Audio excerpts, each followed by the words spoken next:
नमस्कार, म मदन प्यासी।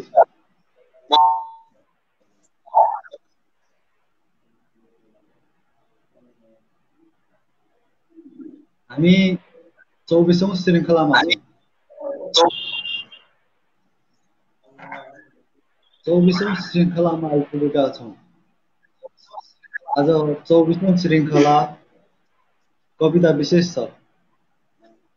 हामीसँग आज नयाँ पुस्ताका 4 मुहारहरू हुनुहुन्छ। उहाँहरूका नयाँ कविता सुन्नेछौँ। म सरस्वती आजका स्रष्टाहरूलाई स्वागत गर्नतिर लाग्छु।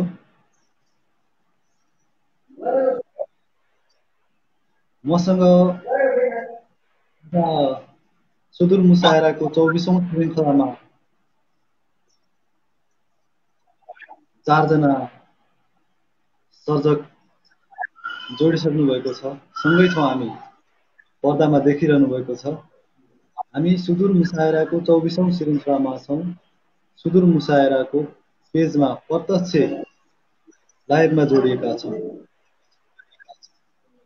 धेरै साथीहरू, धेरै मित्रहरू, धेरै श्रोताहरू हामीसँग जोडिसक्नु भएको छ। यहाँहरू सबैलाई एकमुष्टमा नमस्कार, स्वागत, माया, प्यार, सम्झना। म रोशनजीलाई एकैछिनमा जोड्छु। आजका अन्य सर्जकहरूलाई स्वागत गर्नको लागि हामीसँग मोरङबाट कवि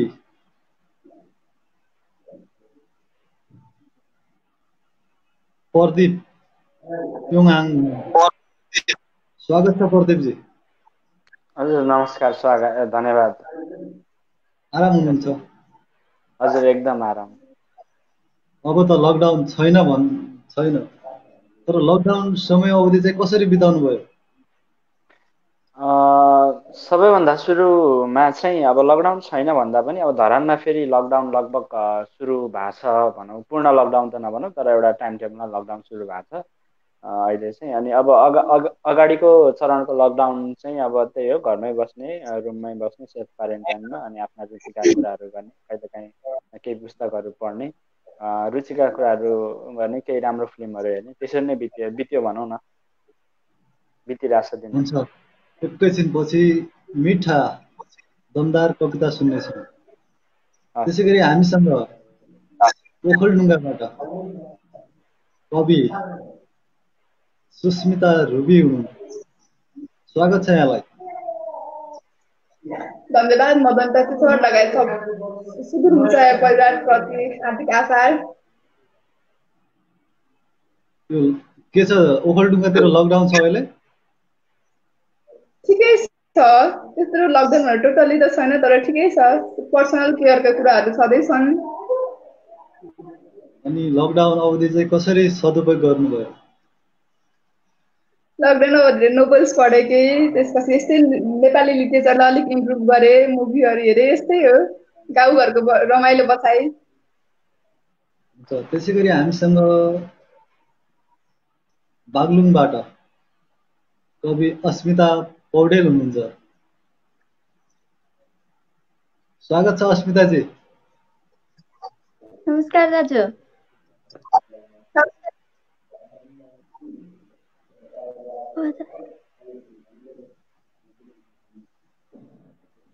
बागलुङतिर लकडाउन छ अहिले? हल्का हल्का छ, त्यस्तो बढी नै त छैन। त्यही गाडीहरू खुलेका छन् अलिअलि,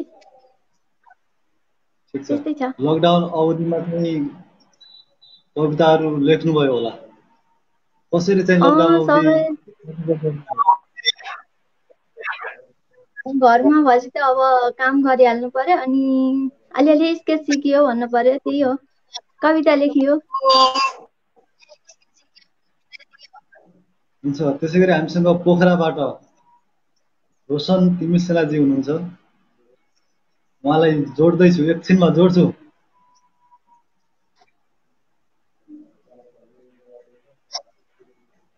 हामीलाई जसले जुन ठाउँबाट निहाल्दै हुनुहुन्छ यहाँहरू सबैलाई एकमुष्टमा स्वागत छ।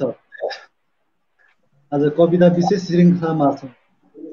आजको श्रृङ्खला गजब हुनेछ। कविता सुन्नेछौँ, कवितामा रमाउनेछौँ।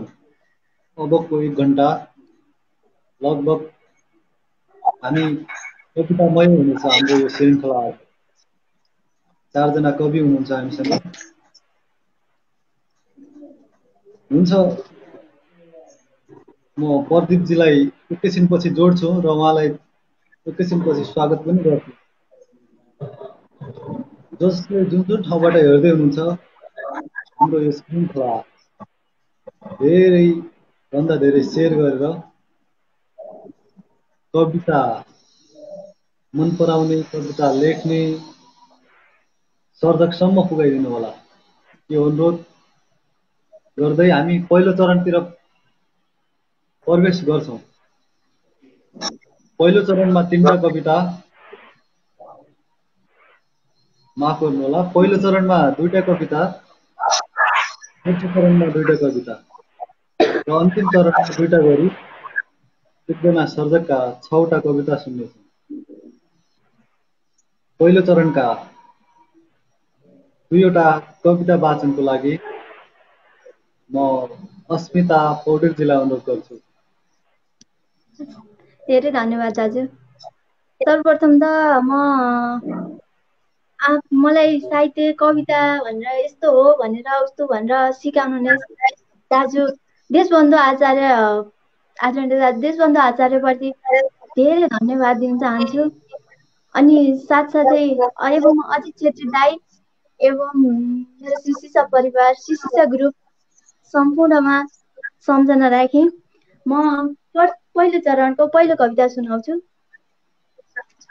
कविताको शीर्षक छ उपहार। उपहार है त।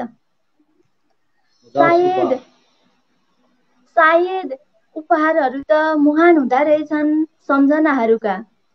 सायद उपहारहरू त मुहान हुँदा रहेछन् सम्झनाहरूका।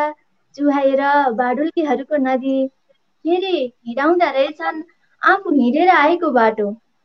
मिरमिरे उज्यालोसँगै साटेका हुन्छन् यात्रा सिकाउने चम्किला दिनहरू। जुनको उज्यालोसँगै साटेका हुन्छन् सम्झनाले लतपत स्वर्णिम साँझहरू। जब भविष्य भत्काउँछ सम्झनाको बाँध, कोही गरिरहन्छन् पुराना एल्बमहरूसँग संवाद। कोही सम्झिरहन्छन् छुट्नु पूर्वको सम्बन्ध, कोही खोजिरहन्छन् अनुहारभित्र पनि अनुहार। उपहारहरू त यसरी पो साटिँदा रहेछन्। उपहारहरू त यसरी पो साटिँदा रहेछन्। केही लिए जस्तो गरी, केही दिए जस्तो गरी। जसरी हिँड्दा हिँड्दै थके सूर्यले लिएर जान्छ क्षितिजको उज्यालो। सट्टामा निर्माण गरिदिन्छ जुन ताराको सहर। जसरी बटुवाले लिएर जान्छ बाटोको नक्सा, सट्टामा छोडिदिन्छ पैतालाको छाप। जसरी हारले लिएर जान्छ खुसीका त्यान्द्राहरू, सट्टामा देखाइदिन्छ जितका सम्भावना। केही लिएर जानेहरू त केही दिएर पो जाँदा रहेछन्। केही लिएर जानेहरू त केही दिएर पो जाँदा रहेछन्। जस्तो कि मनमा बसेदै गरी मन लिएर जानेहरू दिएर पो गए थुप्रै कविताहरू।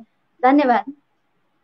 अब दोस्रो दाजु पहिले सके, अब दोस्रो सुरु गरौँ। दोस्रो कविता पनि जाओस् ल। कविताको शीर्षक छ सिसा। सिसा कविता।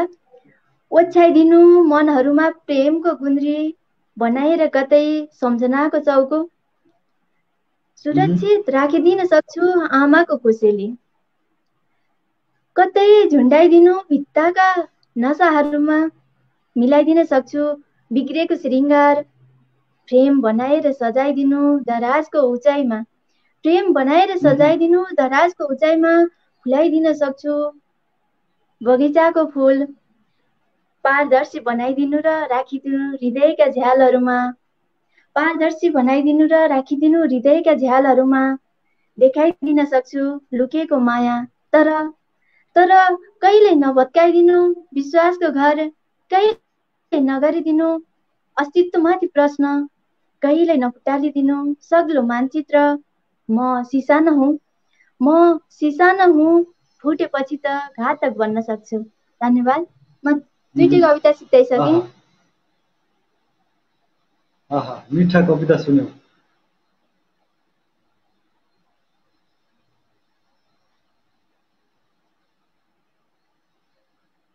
हामीसँग रोशनजी जोडिनु भयो।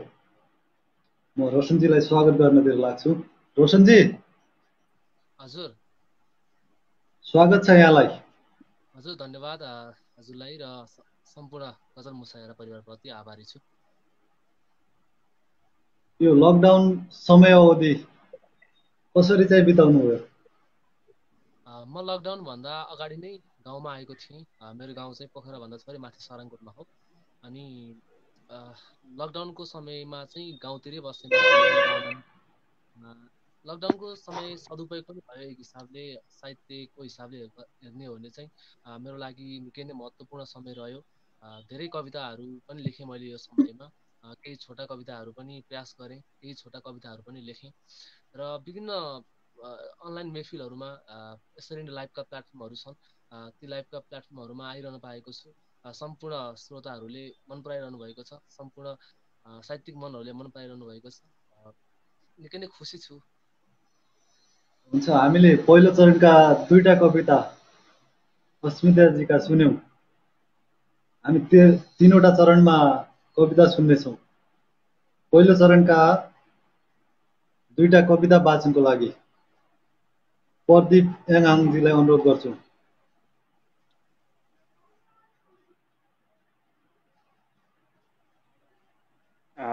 हुन्छ प्यासीजी, धन्यवाद। सबैभन्दा सुरुमा चाहिँ यो कार्यक्रममा जोडिने मौका दिनुभएकोमा मुसायर परिवार, प्यासीजी लगायत सम्पूर्ण टिमलाई आभार व्यक्त गर्न चाहन्छु र अहिले हामीलाई हेरिराख्नु भएका सम्पूर्ण साथीहरूलाई अन्तिमसम्म हेरेर साथ दिनुहुनेछ र विशेष गरी रचनामा टिप्पणी गर्नुहुनेछ भन्ने मलाई लागेको छ। किनभने सिकारु छु भर्खर लेखिँदैछ, त्यो कारणले गर्दाखेरि रचनामा विशेष टिप्पणी केही कमी कमजोरीहरू भए पर्सनल इनबक्समा आएर पनि टिप्पणी दिनुहोला। म कविता सुरु गर्छु। मेरो कविताको शीर्षक छ रामलालहरू। यो कविता कसैको आवाज हुनसक्छ, कुनै समुदायको आवाज हुनसक्छ। कविता सुरु गर्छु। कविताको शीर्षक छ रामलालहरू। को हुन् रामलालहरू? को हुन् रामलालहरू? मेरो देशले चिन्दैन। कस्ता छन् रामलालहरू? मेरो देशलाई थाहा छैन। को हुन् रामलालहरू? मेरो देशले चिन्दैन। कस्ता छन् रामलालहरू? मेरो देशलाई थाहा छैन। देशबाट रामलालहरू बेखबर भए जस्तै देश पनि रामलालहरूबाट बेखबर छ भन्ने आरोप छ। उनीहरू लगाउँछन् सेतो धोती र कमिज र राष्ट्रिय पोसाक अस्वीकार गरेको आरोप छ। उनीहरू बोल्छन् आफ्नै भाषा मैथिली र राष्ट्रभाषा अस्वीकार गरेको आरोप छ। उफ्रँदैनन् सडकमा र बाल्दैनन् टायर, लगाउँदैनन् जिन्दाबाद र मुर्दाबादको नारा। सायद थाहा छैन रामलालहरूलाई हाम्रो राष्ट्रवाद। उनीहरू देश जन्मिएदेखि चुपचाप जङ्गे पिलर रुँगेर बसिरहेछन्। बदलामा मेरो देशले अराष्ट्रिय अनागरिक उपाधिहरू वर्षौंदेखि दिइरहेछ। उनीहरू रामलालहरू हुन्। उनीहरू रामलालहरू हुन् जसलाई न देशले चिन्छ, जसलाई न देशवासीहरूले चिन्छन्। उनीहरूलाई चिन्छन् भने सिमाना मिच्ने दुश्मनका पाइलाहरूले चिन्छन्। उनीहरूलाई चिन्छन् भने दुश्मनहरूले देशतिर फर्काएर पड्काएको बन्दुकबाट निस्कने गोलीहरूले चिन्छन्। जब देशभित्रको सडकमा उर्लिन्छ ढोङ्गी राष्ट्रवाद र ढोङ्गी राष्ट्रियताको भेल, त्यति बेला रामलालहरू कोण सभाहरूमा शब्दहरूले चुटिन्छन्, व्यवहारहरूले जिउँदै जलाइन्छन्। तर पनि यो कुरा रामलालहरूलाई थाहै छैन, किनकि जङ्गे पिलर छोडी सडकमा उत्रिएर राष्ट्रवादी बन्ने उनीहरूलाई फुर्सदै छैन। को हुन् रामलालहरू? को हुन् रामलालहरू? मेरो देशले चिन्दैन। फेरि रामलालहरू पनि उस्तै छन् जो सिमानाको जङ्गे पिलर बाहेक अरूलाई चिन्दैनन्। सायद रामलालहरूले बुझेका छन् जङ्गे पिलर छ त देश छ। सायद रामलालहरूले बुझेका छन् जङ्ग पिलर छ त देश छ, नत्र सडकमा मात्रैको राष्ट्रवाद केलाई। को हुन् रामलालहरू, मेरो देशले अझै चिन्दैन। को हुन् रामलालहरू, मेरो देशले अझै चिन्दैन। धन्यवाद। आहा निकै मिठो रामलालहरू कविता। आहा निकै मिठो कविता सुन्यो। धन्यवाद। दोस्रो कविता जाओस्। हजुर, दोस्रो कविता म अलिकति प्रेमिल कविता सुनाउँछु अबको पालोमा चाहिँ।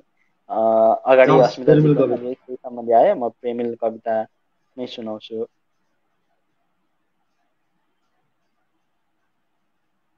एकैछिन प्रेमिल कविता। कविताको शीर्षक छ आजकल मलाई जडिया भन्छन् भने। यो चाहिँ अलिकति 2-4वटा ठाउँ छ यहाँनिर। देउलिङ्गे भन्ने ठाउँ छ, यो चाहिँ ताप्लेजुङ जिल्लाको एउटा ठाउँ। यो मेरो जीवनसँग प्रत्यक्ष सम्बन्धित नभए पनि मैले कल्पेर लेखेको छु। यो कविताको शीर्षक छ आजकल मलाई जडिया भन्छन्। आजकल अलैँचीको मलाई भारी बोकेर अलैँचीको भारी बोकेर फुङलिङतिर उकालो जाँदै गर्दा खुब प्यास लागेको थियो देउलिङ्गे पुग्दा। यसो प्यास मेट्न एउटा भट्टी पसलमा छिरे र मगाए एक बटुका छिप्पेको जाँड। छिप्पेको घाम, छिप्पेको प्यास, छिप्पेको जाँड, छिप्पेको म र छिप्पेको जाँड ल्याउने छिप्पेको सोल्टिनी। आहा क्या मिलेको। सधैँ सधैँ स्वाट्ट पार्दा जाँड झट्टै मात्ने म। सधैँ स्वाट्ट पार्दा जाँड झट्टै मात्ने म। त्यस दिन जाँडले मात्दै मातिन। यदि यदि मातेको थिएँ भने कतै सोल्टिनीको नसालु हेराइले मातेको थिएँ। साँच्चै साँच्चै जाँडभन्दा मादक हुँदा रहेछन् नसालु हेराइहरू। तानेर जाँड उकालो फिलिली चढियो, अलैँची बेचियो र भोलिपल्ट ओह्रालो झरियो फेरि देउलिङ्गेतिर। प्यास नलागे पनि तिर्खाएको आँखा, भोको मन, खाली ढोकोमा भरेर अर्धाङ्गिनीको सपना। फेरि छिरे उही हिजोको भट्टी पसल, तर सोल्टिनी थिइनन्। त्यही बेला थाहा भयो एक बटुका जाँडमै पनि साटिदो रहेछ मन। त्यही बेला थाहा भयो एक मुस्कानमा पनि गाँसिदो रहेछ प्रेम। र त्यही बेला थाहा भयो प्रेम गर्न कुनै पहाड फुटाउनु पर्दैन। आशाको एउटा मधुरो दियो बोकेर हरेक साँझ हरेक दिन पालै पालो गाउँभरिको सहरभरिको भट्टी पसल चाहन्छु। आशाको एउटा मधुरो दियो बोकेर हरेक साँझ हरेक दिन गाउँभरिको सहरभरिको भट्टी पसल चाहन्छु र मगाउँछु उही एक बटुका जाँड। जाँड मगाउने बहानामा उही सोल्टिनीको खोजीमा हिँडेको हुँ म। जाँड मगाउने बहानामा उही सोल्टिनीको खोजीमा हिँडेको प्रेमी हुँ म। तर प्रेमको अर्थ नबुझ्नेहरूले आजकल मलाई जडिया भन्छन्। धन्यवाद। निकै मिठो कविता सुन्यो। दुईटै कविता मिठा गजब। हजुर धन्यवाद। हुन्छ, हजुर हामीसँग धन्यवाद। सुस्मिता रुबेजी बाहिरिनु भएछ। फेरि उहाँलाई जोड्छु। उहाँकै कविता वाचन गर्ने पालो हो के अरे। र म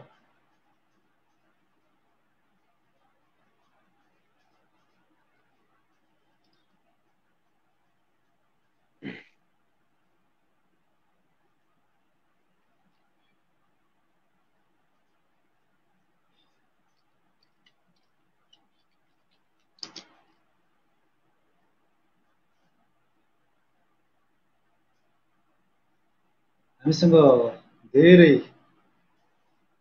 श्रोताहरू, धेरै मित्रहरू, धेरै साथीहरू, धेरै कविहरू जोडिनु भएको छ। मेरो सबैलाई माया, प्यार, सम्झना, सम्मान। रोशनजी अहिले सुस्मिताजी बाहिरिनु भएछ। उहाँलाई एकछिन पछि जोड्छौँ। अहिले तपाईँका दुईटा कविता सुनौ। हुन्छ। अलि चर्को स्वरले बोल्नुहोस् है। हामीलाई हेरिरहनुभएका सम्पूर्णलाई ल हुन्छ। हामीलाई हेरिरहनुभएका सम्पूर्ण श्रोताहरू दर्शकहरूलाई फेरि पनि नमन भन्न चाहन्छु। र पहिलो चरणको पहिलो कविताको शीर्षक छ चिरिएका पैताला। मैले यसअघि पनि वाचन गरेको छु र आज यो कविता फेरि पनि वाचन गरिरहेको छु। कविताको शीर्षक चिरिएका पैताला। वर्षौंदेखि दौडिरहेको युग आज रोकिएको छ पैताला चिरिएर। एकान्तमा उभिएर टोलाउँदा बादल खै किन हो सन्तापको भुमरीमा मडारिन्छ र पनि आँसु खसाउँदैन आजकल। प्रविधिको युगमा वर्षा नभएपछि विशाल फाँटका पैताला चिरिएका हुन्। नारा लगाउँदा प्रदूषण विरुद्ध तिमी यतिसम्म उफ्रियौ चिच्चायौ सहर अन्धकार भयो। जलाइएका टायरको मुस्लोले त्यही उग्र रूपको धुवामा जलेर अदालतका पैताला चिरिएका हुन्। समृद्धिको आश्वासन भरेर पोतिएको थियो गाउँ चुनावी माहौलले। सपनाहरू सजिएका थिए समयसँगै जितेर पनि जनता हारेपछि विश्वासका पैताला चिरिएका हुन्। ईश्वरका नाममा पैसाले किनिरहेका छन् धर्म। तिमीले मस्जिद फोरेर चर्च बनाउने आदेश दियौ। निज सोचमा अमानवता भरिएपछि चिरिएका हुन् एकताका पैताला। प्रेम गरे झैं सपना देखाएर साथ छोडिन्छन् बीच बाटोमा। आफ्नादेखि भगवानसम्मका कसम टुटेपछि साँचो प्रेमका पैताला चिरिएका हुन्। हर चीजका पैताला चिरिएपछि मलम खोज्न हिँडेको यो युग भ्रमै भ्रमको सहरमा पसेको छ। धन्यवाद। मिठो कविता सुन्यौ। दोस्रो कविता जाओ। र पहिलो चरणको दोस्रो कविताको शीर्षक छ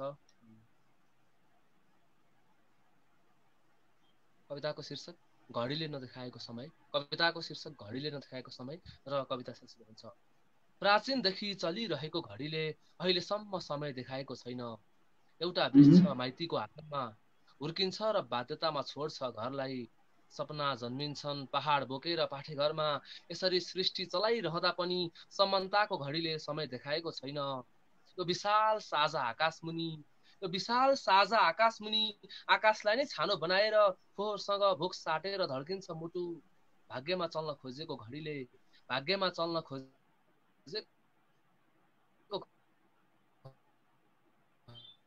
घडीले समय देखाएको छैन। सडक छेउमा आफ्नै औला काटेर पसिनाका थोपाले रङ्गाइदिन्छन् सपना। भोकमै भोक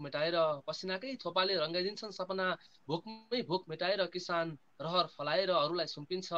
किसानका त्रसित अनुहारमा परिश्रम बोकेर चलिरहेको घडीले भरोसाको समय देखाएको छैन। परदेश गएका सन्तान अझै फर्किएका छैनन् गाउँमा। चाडपर्व आएको छैन दशकौंदेखि। रहरको अन्तिम सास सन्तान देख्नकै लागि धड्किएको छ। पर्खाइको सपनालाई बोकेको घडीले विपनाको समय देखाएको छैन। युद्धको जित कल्पिरहेको सिपाही सिमानाको फैसला कुरिरहेको जनता। चुनावी माहौल हेरिरहेको नेता दिनपछि रात कुरिरहेको आकाश। अन्तिम भेटलाई देखिरहेको प्रेमी समय देखे आफ्ना सबैले तर अहिलेसम्म घडीले समय देखाएन। भ्रमको घडी बाँधेर हिँडेको समाज अझै अन्धविश्वासमा मानवता बेचेर आधुनिकता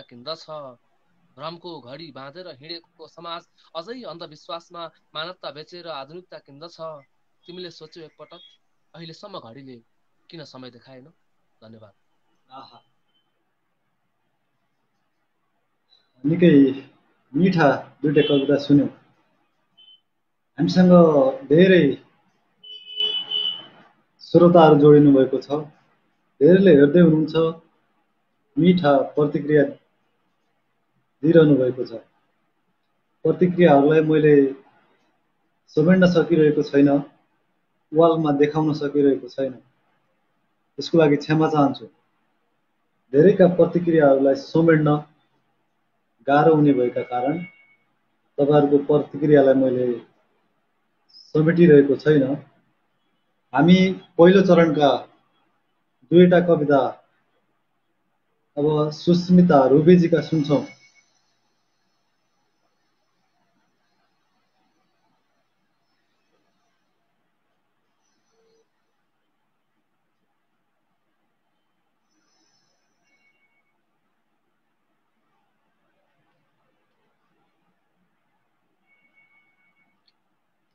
सुस्मिताजी फेरि छुटिनु भएछ। उहाँको केही प्राविधिक नेट समस्याका कारण छुटिनु भएछ। उहाँलाई जोड्ने तयारीमै छौँ।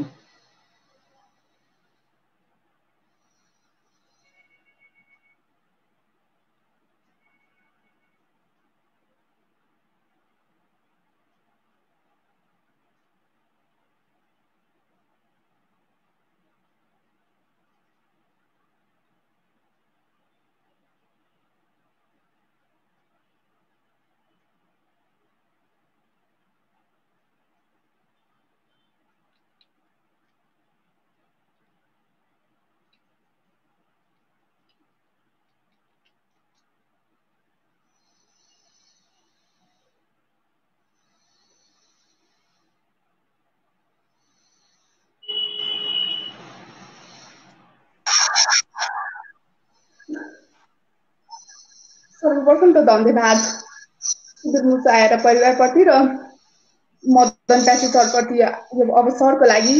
नेटले केही समस्या दिइरहेको छ, त्यसमा क्षमा प्रार्थी छु। र मलाई सर्वप्रथम कविता लेख्न सिकाउने प्यारी दिदी प्रमिला श्रेष्ठप्रति पनि हार्दिक आभार। र यसै गरी म पहिलो चरणको मेरो पहिलो कविता सुरुवात गर्छु।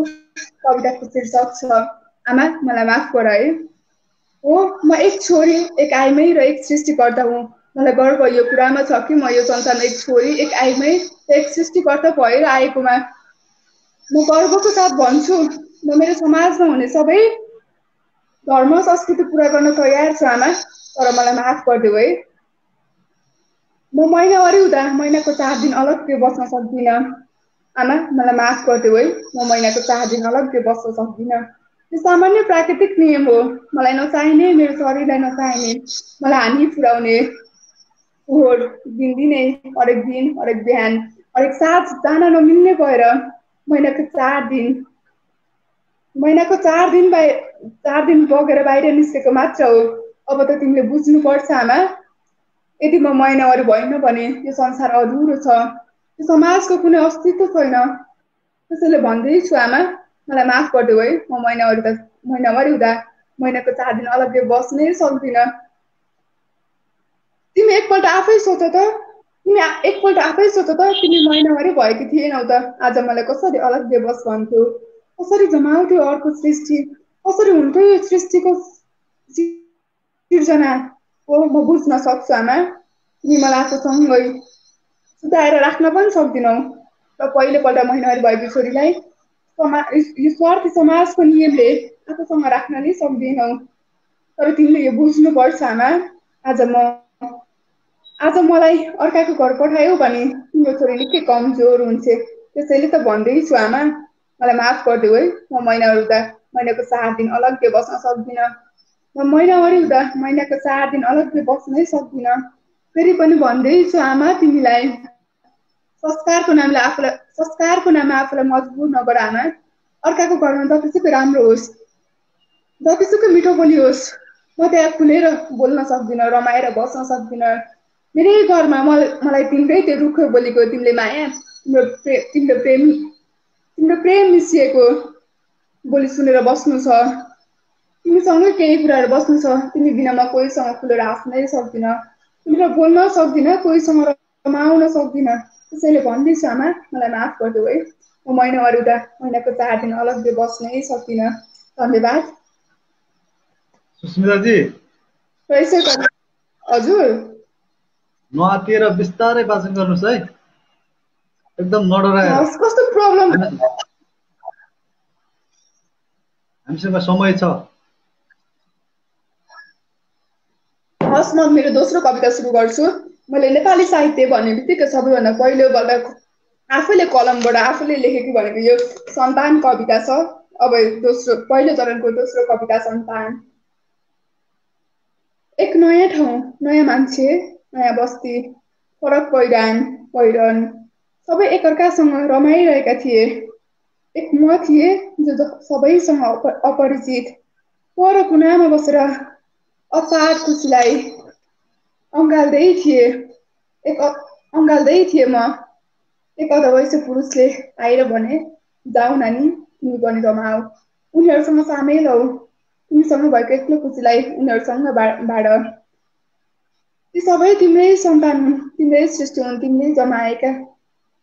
तिमीले जमाएका सन्तान हुन्। धन्यवाद। सन्तान कविता पनि सकिएको छ। धन्यवाद मिठो कविताको लागि। हामी सुदूर मुसायराको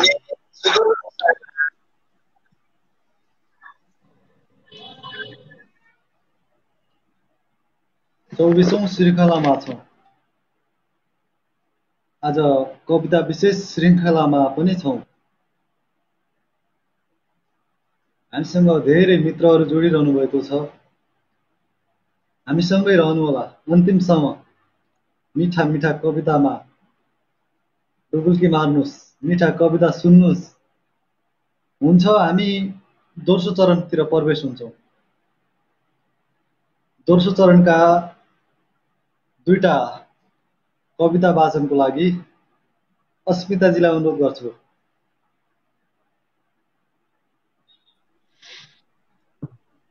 हामीसँग समय छ,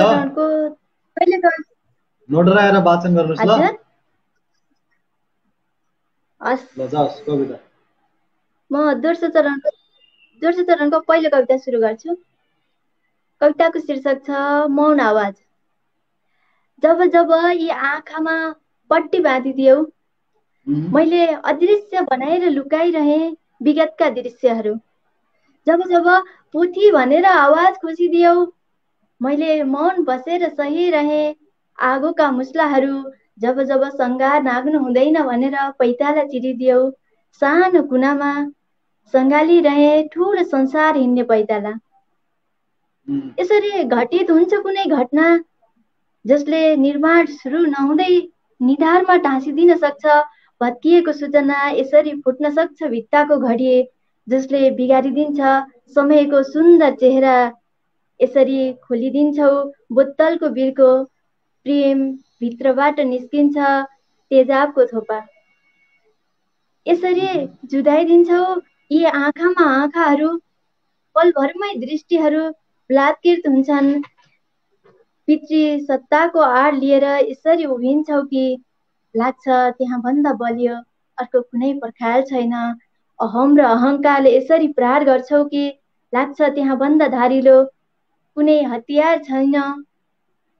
शिथिल तराजु यसरी झुन्डिएको छ कि कानुनको किल्लामा, जसले चाहेर पनि दायाँ बायाँ बराबर देखाउनै सक्दैन। अहङ्कारी पुरुषार्थको नुन खाँदै हिँडिरहेको छ एउटा कलम, जसले सधैँ मेरो मात्रै गल्ती देख्छ।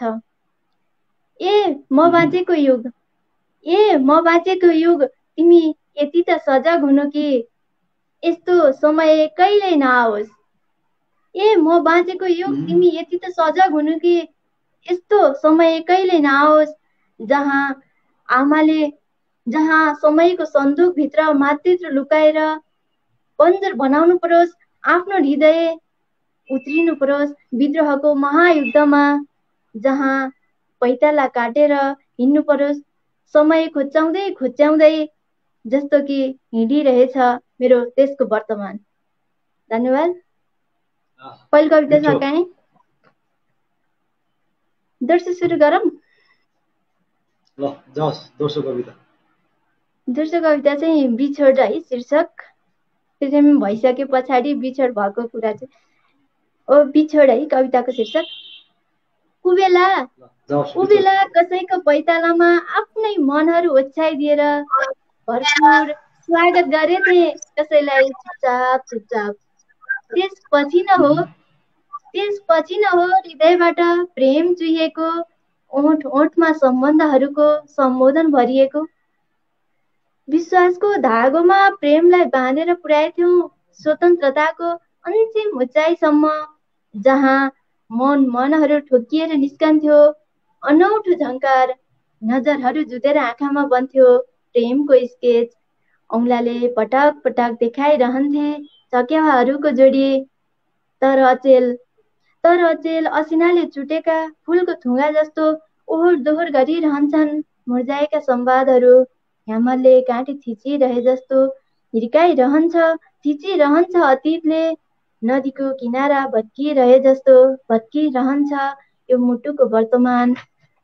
कुनै बेला प्रेम आवाज गराउने आवाज, मन रहेर हिर्काइरहन्छ प्रेमलाई। कुनै बेला प्रेम आवाज गराउने आवाज, मन रहेर हिर्काइरहन्छ प्रेमलाई। उफ किन होला छुटिसकेर पनि सम्झिरहनु पर्ने, सम्झिरहेर पनि भुलिरहनु पर्ने। धन्यवाद। दोस्रो कविता पनि सकाएँ। मीठा दुईटा कविता सुन्यौं अस्मिताजीका। अब हामी दोस्रो चरणका दुईटा कविता सुन्छौं। प्रदीपजीका सुन्छौं। प्रदीपजी दुईटा कविता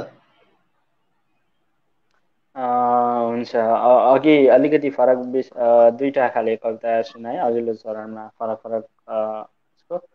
त्यहाँ प्रेमिल पनि सुनाएँ। अब अलिकति यो एउटा यथार्थ चित्रण गर्ने प्रयास गरेको छु। मेरो आमाको यथार्थ हुन सक्ला, अथवा कुनै समाजको एउटा महिलाको एउटा, अथवा हाम्रो समाजको महिलाको एउटा चित्रण हुनसक्छ यो कवितामा, प्रयास गरेको छु। यो कविता दोस्रोचोटि वाचन गर्दैछु। कविताको शीर्षक छ प्यारी स्त्रीको चित्र। कविताको शीर्षक छ प्यारी स्त्रीको चित्र। कविता यसरी सुरु हुन्छ। छातीको क्यानभासमा सबैभन्दा प्यारी स्त्रीको चित्र बनाउँदै गर्दा, छातीको क्यानभासमा सबैभन्दा प्यारी स्त्रीको चित्र बनाउँदै गर्दा, सबैभन्दा सुरुमा थरलाई थरसारी, जिन्दगीलाई नामसारी गर्नु पूर्व एक धर्सो सिन्दुरले हस्ताक्षर गरेको जिउँदो बनाए। जिम्मेवारीहरूले सेतै फुलाएको केस बनाए, जुन पुरानो मजेत्रोको अँगालोमा मस्त छ। व्यवस्थाको रङहरू कुचीले उठाएर बनाए, सपना देख्न चाहने तर देख्न नसक्ने आँखाहरू। प्रतिबन्धका रङहरू फेरि कुचीमा दलेर बनाए, प्रश्नले भरिए पनि बोल्न प्रतिबन्ध लगाइएका ओठहरू। आरोपहरूको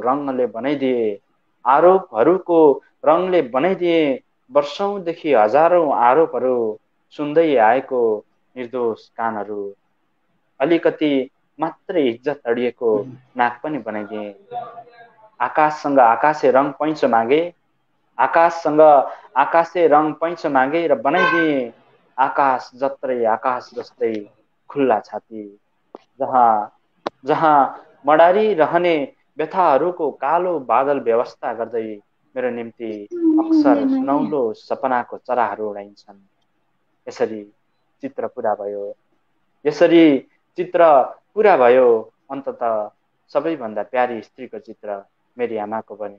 अन्ततः सबैभन्दा प्यारी स्त्रीको चित्र मेरी आमाको बन्यो। धन्यवाद।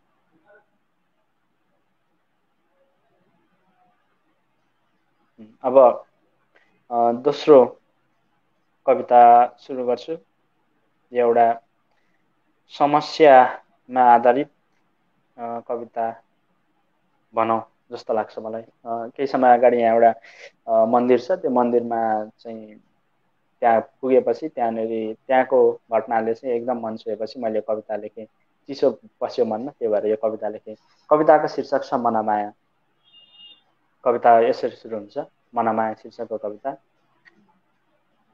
मनमाया हरेक पटक रात जाने बेलामा भ्याउजिन्छन्। मनमाया हरेक पटक रात जाने बेलामा भ्युजिन्छन् अनि स्पर्श गर्छिन् छुट्टिने बेलामा जुनले भुइँभरि झारेका थोपाहरू। जसरी जसरी कुनै बेला पछ्यौरीले स्पर्श गरेको थियो उनको श्रीमान शहीद हुँदा आँखाले झारेका थोपाहरू। आजकल आजकल एउटा कुनामा बसेर फाटेको चोलो सिलाउँछिन्, बिर्सिएर आफ्नै फाटेको मन। बल्ल जवानी चढेर सेतै फुलेको कपाल सुमसुमाउँछिन्, बिर्सिएर मुस्कानको रङ्ग उडेका आफ्नै ओठहरू। मनमायाको हृदय हरेक रात बलात्कृत हुन्छ विगतका स्मृतिहरूबाट र चिच्याउँछन् आँखाहरू बगाउँदै बगाउँदै तरल स्वरहरू हरेक रात सिरानीको कानहरूमा। बिहानी जन्माउन हिँडेको घण्टाघरले मनमायाको जिन्दगीमा कहिल्यै जन्माएन खुसीको बिहानीहरू। बिहानी जन्माउन हिँडेको घण्टाघरले मनमायाको जिन्दगीमा कहिल्यै जन्माएन खुसीको बिहानीहरू, बरु मात्रै जन्मायो मुस्कानको चन्द्रमा हरण गर्ने औँसीका रातहरू। मनमायाको जिन्दगीको पुस्तकमा बडो सुन्दर साथ लेखिएको छ फुलबारी जस्ती आफूले। मनमायाको जिन्दगीको पुस्तकमा बडो सुन्दर साथ लेखिएको छ फुलबारी जस्ती आफूले। कोपिला जस्ता सन्तानहरूको फुल जस्ता तारिफहरू। के थाहा उनलाई फुलले गमलाको अँगालोमा फुलबारी बिर्सिन्छ भने। फुल जस्ता सन्तानहरूले फुलबारी जस्ती मनमायालाई बिर्सिएको देख्दा यस्तो लाग्यो उनीहरूले जिन्दगीको अर्थ कहिल्यै बुझेनन्। किनकि जिन्दगी जानु मात्र होइन फर्केर आउनु पनि त हो। जिन्दगी आफू सम्हालिनु मात्र होइन सम्हाल्नेहरूलाई सम्हाल्नु पनि त जिन्दगी हो। बिरानो पहाड जस्तै भएकी छिन् मनमाया। आफन्तहरू बादल जस्तै छुटेका छन्। बगर जस्तै भएको छ जिन्दगी। पानी जस्तै बगेर सकियो चाहनाहरू मात्रै बाँकी रहेर बलुवा जस्ता विगतहरू। चुडिएको चप्पल जस्तै भएकी छिन् सम्बन्धहरू फिता जस्तै चुडिएका छन्। र आज अस्ताउँदैछ जिन्दगी सन्तानको साथभन्दा निकै पर वृद्धाश्रमको क्षितिजमा। र आज अस्ताउँदैछ जिन्दगी सन्तानको साथभन्दा निकै पर वृद्धाश्रमको क्षितिजमा। धन्यवाद। आहा, निकै मिठा कविता सुन्यौं। हामी सुदूर मुसायराको 24औं श्रृङ्खलामा छौं। 24औं श्रृङ्खला कविता विशेष श्रृङ्खला पनि हो। हामीसँग 4 जना कवि हुनुहुन्छ। पोखराबाट रोशनी तिमिल सेनाजी हुनुहुन्छ। बागलुङबाट कवि अस्मिता पौडेल, त्यसै गरी मोरङबाट कवि प्रदीप प्युहाङ र ओखलढुङ्गाबाट कवि सुस्मिता रुबी हुनुहुन्छ। हामी कविता सुनिरहेका छौं। आजको यो श्रृङ्खला कवितामय भइरहेको छ भन्ने आशा अभिलाषा लिएका छौं। हामीसँग धेरै जोडिनु भएको छ।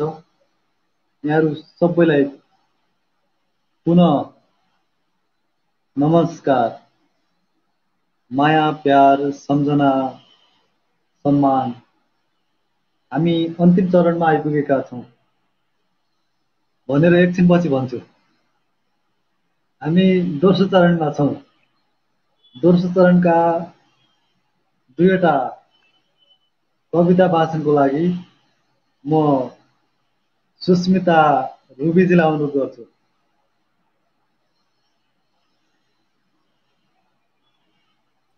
फेरि पनि तपाईँ हामीलाई हेरेर सुनेर बस्नुभएका तमाम मनहरूमा हार्दिक नमन। र मेरो कविताको शीर्षक छ प्रिय माली। एक समय थियो बगैँचाका हजारौं फुलहरूको बीचमा सबैलाई आकर्षित गराउने एक फुल थिए म। अनि तिमी त्यही बगैँचामा सबैलाई आकर्षित गराउने फुलहरूको माली थियो। जब तिमी बिना स्वार्थ प्रेमले दिनरात नभनी हेरचाह गरेर प्रकृतिलाई पनि चुनौती दिँदै आफ्नै भएको रसम्म नचुसी सद्भार बनाउँथ्यौ। बगैँचामा भएका भमराहरूको मुखबाट र्याल झर्ने बनाउँथ्यौ नि। हो त्यही फुल हो आज तिमी नहुँदा ओइलिएको छ। हिउँदमा पतझड भएर नाङ्गिएको रुख जस्तै भएको छ। रूप भइसकेको छ त्यसको सुन्दरता। प्रियमाली, जब तिमी बिना स्वार्थ प्रेमले दिनरात नभनी हेरचाह गरेर प्रकृतिले पनि चुनौती दिँदै आफ्नै भएको रसम्म नचुसी सदाबहार बनाएर बगैँचामा भएका बाँकी भमराहरूको मुखबाट र्याल झार्ने बनाउँथ्यौ नि। हो त्यही फुल हो आज तिमी नहुँदा ओइलिएको छ। हिउँदको रुख जस्तै पतझड भएर नाङ्गिएको छ भने नि प्रकृतिलाई पनि चुनौती दिँदै सदाबहार बनाउँथ्यो मलाई। हिउँदमा चिसो चिप्लेर कटाइदिन्छु भनेर आकाशमुनिको प्रेमको प्लास्टिक उडाइदै भन्थ्यौ। सिधदेखि जोगिनुपर्छ फुल नभए तिम्रो सुन्दरता कुरूप हुन्छ। सिधदेखि जोगिनुपर्छ फुल नभए तिम्रो सुन्दरता कुरूप हुन्छ। सायद उभेर तिमीले मलाई सिधदेखि जोगाएकोले होला। सायद उभेर तिमीले मलाई सिधदेखि जोगाएकोले होला। आज त्यही शीत नयनका डिललाई ठुलो बनाउँदै हिँड्छन्। आज त्यही शीत नयनका डिललाई ठुलो बनाउँदै हिँड्छन्। हो त्यही शीत हो। तिमीले प्रेमिल प्लास्टिक ओढाएर फुलमा नपारे भुइँमा झर्न दिएको शीत आज नयनका डिललाई ठुलो बनाउँदै हाम्रा ती स्वर्णिम यादहरूलाई पखालेर भुइँसम्म पुगेर पानी हाल्ने गरेका छन्। प्रियमाली, सधैँ जस्तो सपनीमा आउने गर्छौ। वर्षौँ भयो तिमी टाढिएको पनि। अब त अझै पनि तिमी आउने आसमा केही र सम्हालेकी छु। प्रियमाली, जोगाएको छु तिमी आउने आसमा केही रसहरू। बगैँचाका अरू नै भमराहरूले भित्ते नजर लगाउन थालिसके। अरू नै भमराहरूले टिप्न खोजिसके। प्रियमाली, अब त आऊ न। के मेटिन्छ र तिम्रो प्यास जब सपनीमा चुसेको रसले। के मेटिन्छ र तिम्रो रस जब सपनीमा चुसेको रसले विगतका यादहरूलाई सम्झेर। प्रियमाली, अब त आऊ न यो जिन्दगीमा। तिमी बिना सुन्दरताहीन भएको छ यो फुल। ओइलिन थालिसक्यो र सुक्न थालिसक्यो। कट्मेर भइसक्यो त यो फुलको जवानी अब त। प्रियमाली, अब त फर्क्यौ न। वर्षौँ भयो टाढिएको पनि। कति सपनीमा मात्रै आउँछौ। सपनीमा आएर सम्झेको ती विगतको यादहरूले सम्झे तिम्रो प्यास मेटिन्छ र यो फुलको जवानी यसै सुक्न लागिसक्यो। ओइलिसक्यो अब त। वर्षौँ भयो तिमी टाढिएको। अब त आऊ न यो जिन्दगीमा। कति सपनीमा मात्रै आउँछौ। प्रियमाली, धन्यवाद। दोस्रो चरणको पहिलो कविता सकिएको छ। त्यसै गरी दोस्रो कविता छ। मैले रोकिदिनु तपाईँलाई। कविता बिस्तारै वाचन गर्नुहोस् है। समय छ हामीसँग। धेरै नडराउनुहोस्, एकदम ढुक्कसँग नडराइकन वाचन गर्नुहोस् त ल। जाओस् दोस्रो कविता। दोस्रो कविताको शीर्षक छ बुहारी। म यो घरमा त अर्काकी बुहारी। मैले केही भन्नै हुन्न। मलाई यस घरमा बोल्ने अधिकार नै छैन किनकि म त यस घरकी बुहारी अर्काकी छोरी न हुँ। अरू गलत बाटोमा हिँड्दा म बोल्नु हुन्न। मैले सम्झाउनु हुन्न। म गलत भए पनि सही भए पनि मैले चुपचाप लागेर घरकाले भनेको सुन्नुपर्छ, मान्नुपर्छ।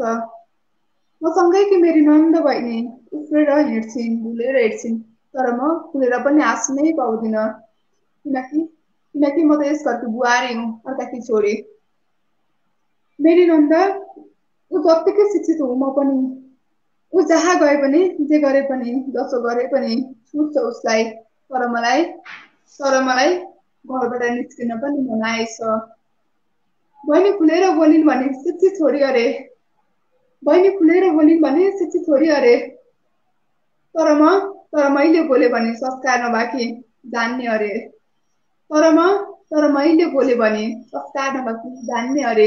किनकि म त यस घरकी बुहारी हुँ, अर्काकी छोरीको त।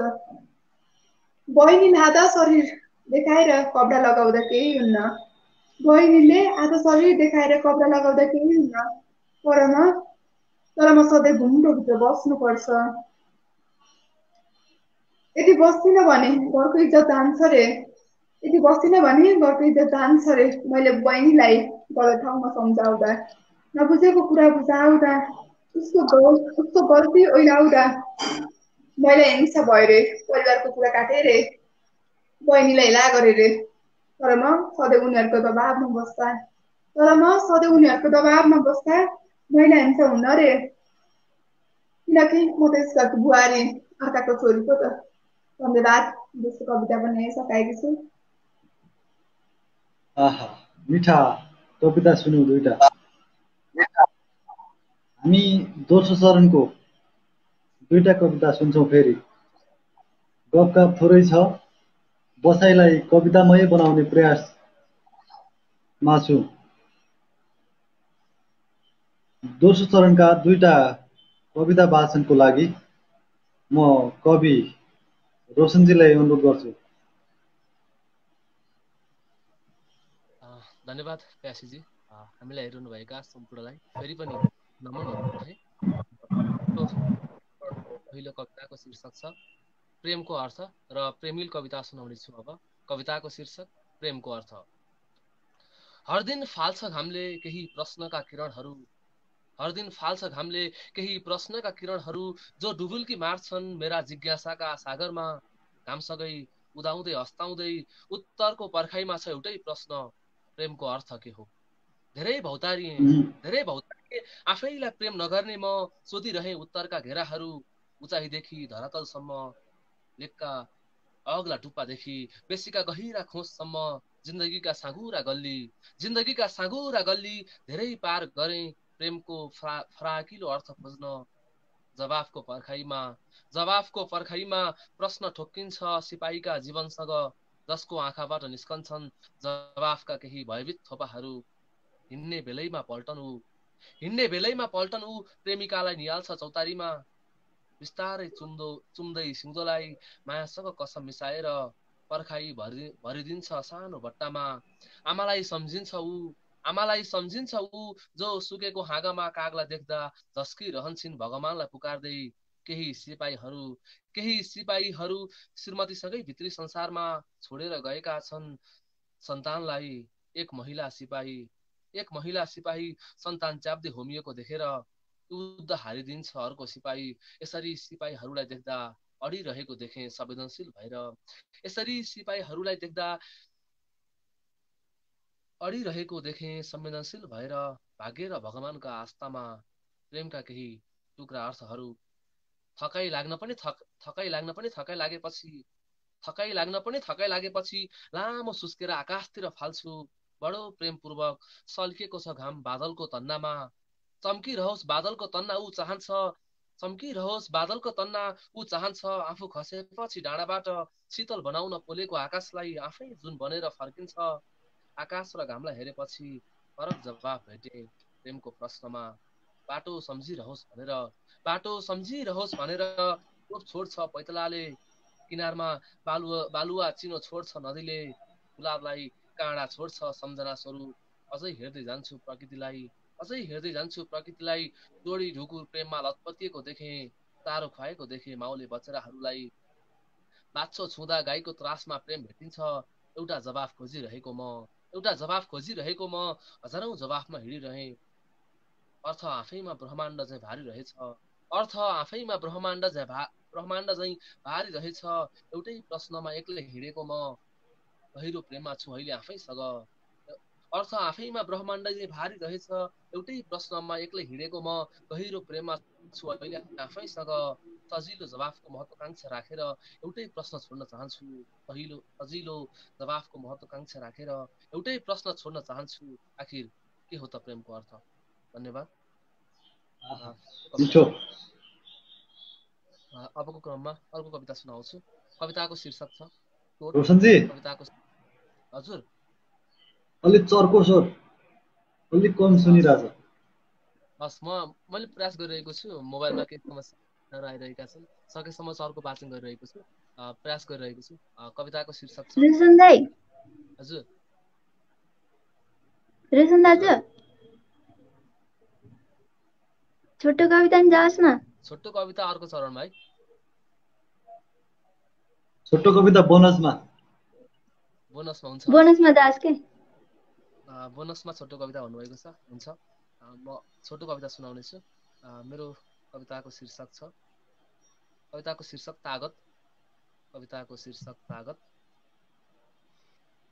हिजो सत्यकै हितमा बोल्दा मेरा ओठ सिलाइएका थिए हिजो सत्यकै हितमा बोल्दा मेरा ओठ सिलाइएका थिए त्यसपछि बोल्न नसक्ने भएको हुँ आफ्नै आँखाले देखेपछि हत्या आँखा फुटाइदिए अधर्मीहरूले त्यसपछि देख्न नसक्ने भएको हुँ तिमीले असत्यकै जित होस् भनेर तिमीले असत्यकै जित होस् भनेर आज फेरि मेरा खुट्टा छिनायौ र सोच्यौ अब सबै बल सकियो आँट सकियो तिमीले असत्यकै जित होस् भनेर आज फेरि मेरा खुट्टा छिनायौ र सोच्यौ अब सबै आँट सकियो बल सकियो तिमीलाई थाहा भएन मेरो सबैभन्दा ठुलो तागत कलम हो धन्यवाद कविताको शीर्षक तागत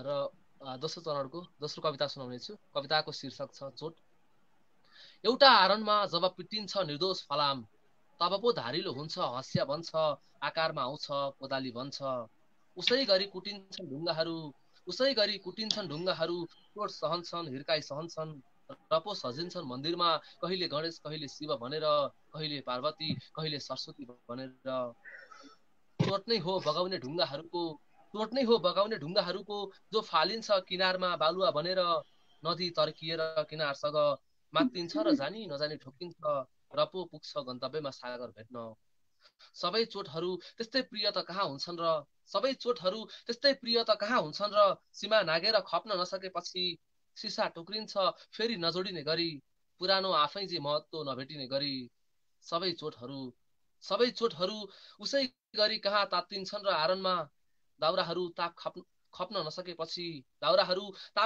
खप्न नसकेपछि पोलिन्छन् पुराना यादका ज्वालामा हावाले नै उडाउने गरी कमजोर हुन्छन् खरानी बन्छन् ढुङ्गा झैँ दह्रो बनाए त मनलाई ढुङ्गा झैँ दह्रो बनाए त मनलाई जीवन सजिँदै जाँदो हो मूर्ति झैँ ढुङ्गा झैँ दह्रो बनाए त मनलाई जीवन सजिँदै जाँदो हो मूर्ति झैँ ए सुन्नुहोस् न तपाईँ त अरूको पीडामा नि रमाउनुहुन्छ ए सुन्नुहोस् न तपाईँ त अरूको पीडामा नि रमाउनुहुन्छ तपाईँको मनमा ढुङ्गा छ कि फलाम धन्यवाद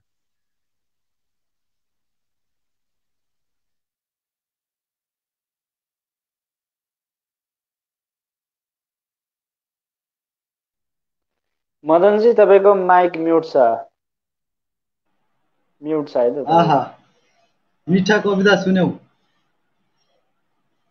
सुनिरहँ लागिरहेको छ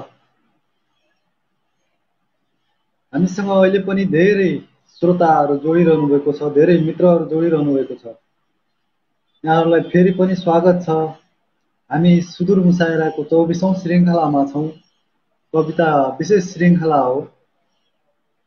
कविता विशेष श्रृङ्खलामा छौँ नयाँ पुस्ताका नयाँ मुहारहरू हामीसँग हुनुहुन्छ पछिल्लो समय राम्रो कविता लेख्ने कविहरू हुनुहुन्छ हामीसँग हामी पहिलो चरण र दोस्रो चरण पार गरेर तेस्रो चरणमा आइपुगेका छौँ तेस्रो चरणका दुईवटा कविता वाचनको लागि अस्मिताजीलाई अनुरोध गर्छु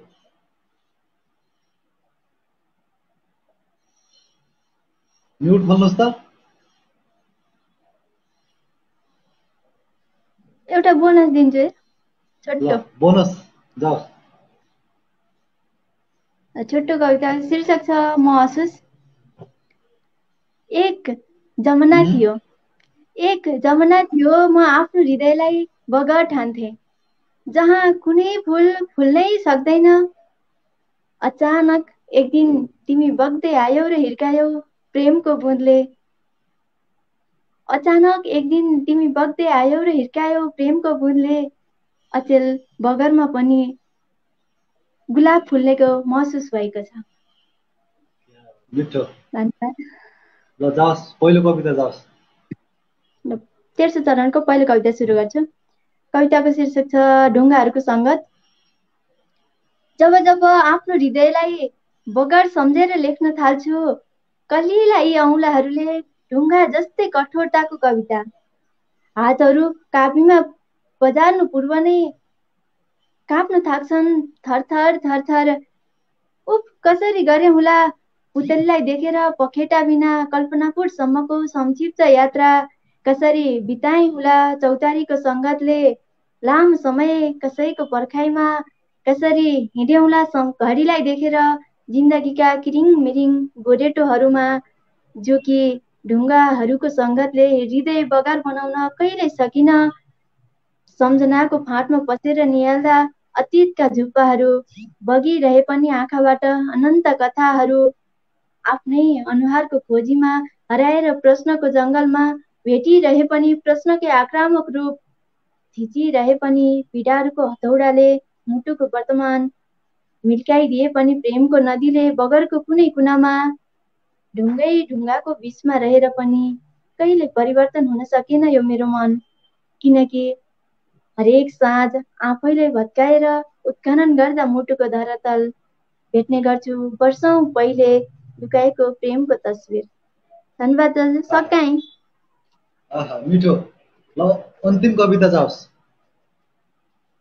अन्तिम कविताको शीर्षक छ पसिनाको आकृति। आधा पसिना आधा माटो मिसाएर तिम्रो ओठमा खुसीको इन्द्रेणी कसले टाँगिदिन्छ? तिनै हुन् जो मुस्कुराउन बिर्सेको ऐना हेरेर मिटमिटेमै पुग्दछन् सम्झनाको फाँट। मेसिनको अल्झिरहेको धागोमा जिन्दगीको धागो सुल्झाइरहन कसले सिकाउँछ? खुम्चाइरहेर जिन्दगीका पानाहरू फैलाइरहन्छन् तिम्रो पैतलाको आयतन। अनौको उचाइ समातेर तिमीलाई उचाइमा पुर्याउने बाटो कसले खनिदिन्छ? भत्किरहेको वर्तमान सम्हालेर लेखिरहन्छन् सिंहको निर्माणको कविता। प्रश्नले उत्तर भेटे जस्तो तिम्रा पाइला पाइलामा सम्भावना भेट्न कसले सक्छ? आफूले आफूलाई बिर्सिँदा तिमीलाई सम्झन कसले सक्छ? उसो त कहिले मन पराएनौ पसिनाको गन्ध, कहिले पढेनौ ठेलाहरूको अक्षर, कहिले कोरेनौ बाको कुटकुच्चा चित्र। आँसु र पसिनाले सिँचेर हृदयको क्यानभासमा बनेको सपनाको संसार कहिले हेर्न चाहेनौ। तर पनि हेर त जिन्दगीभर बाले पोखेका पसिनाहरू थुप्रिएर तिमीले ऐनामा देख्ने आकृति जस्तै बनेको छ। धन्यवाद, सकाएँ। मिठा कविता सुन्यौ। फेरि पनि निकै आभारी छु। अन्तिम चरणमा छौँ हामी। अन्तिम चरणका दुईवटा कविताको लागि प्रदीपजीलाई अनुरोध गर्छु। ल प्रदीपजी, मिठा दुईटा कविता सुनाऊ। हजुर, अब अन्तिम चरणमा छौँ। कविता अन्तिम चरणको केही कविताहरू अहिलेसम्म मिठो कविताहरू सुनिरहेको छु। दर्शकहरूले पनि प्रतिक्रिया मजाले दिइराख्नु भएको छ, म हेरिरहेको छु। अबको पालोमा म कविता सुनाउँछु। यो कविता समय सान्दर्भिक नै छ होला भन्ने मलाई लाग्छ र यो पनि एउटा सर्वहारा वर्गको आवाज हुनसक्छ सायद। यो कविता अलिक अगाडि लेखे पनि समय सान्दर्भिक नै छ भन्ने मलाई लाग्छ। केही साथीहरूले यो कविता चाहिँ मलाई पर्सनल इनबक्समा पनि पढ्नु पर्यो भन्नुभएको थियो। त्यो कारणले पनि यो पढ्छु, वाचन गर्छु। कविताको शीर्षक छ म केले मर्छु। कविता यसरी सुरु हुन्छ। काइँलो उमेरले हदवैँसे जो बिहानै घरबाट निस्कन्छ र दिनभरि घामलाई छाता, राप र तापलाई शीतलता मानेर पसिनाको कर्णाली बगाउँछ। साँझ पख गलेको अनुहार, एकखिली मुस्कान च्यापेको ओठ, हातको झोलामा दुई छाक जीवन बोकेर फर्किन्छ र बेलुकी सन्तोषको गुन्द्री ओछ्याएर आनन्द लिँदाउँछ। काइँलोको यो दैनिकी जस्तै हो, तर दैनिकी हुँदै होइन। किनकि परिवर्तनका लागि टाउकेहरूले गरेको हडतालले उसलाई कैयौँ दिन पसिनाको कर्णाली बगाउन दिएको छैन। उसले ओछ्याएको छैन सन्तोषको गुन्द्री र निधाएको छैन आनन्दको निद्रा। आज आज देशमा आज देशमा सिमानाको बाटो भएर पसेको छ एक खुल छिमेकी दुश्मनहरू। सरकारद्वारा उच्च सतर्कताको नारा लगाउँदै देशभर लकडाउन घोषणा गरिएको छ। र फेरि र फेरि काइलोको दैनिक हुन पाएको छैन। यति बेला यति बेला काइलो यति बेला काइलो झुपडीको क्वारेन्टाइनमा बसेर बल्न नसकेको चुला। यति बेला काइलो झुपडीको क्वारेन्टाइनमा बसेर बल्न नसकेको चुला, सल्किन नसकेको दाउरा, भरिन नसकेको भाँडा हेर्दै आफैसँग बार बार प्रश्न गरिरहेछ।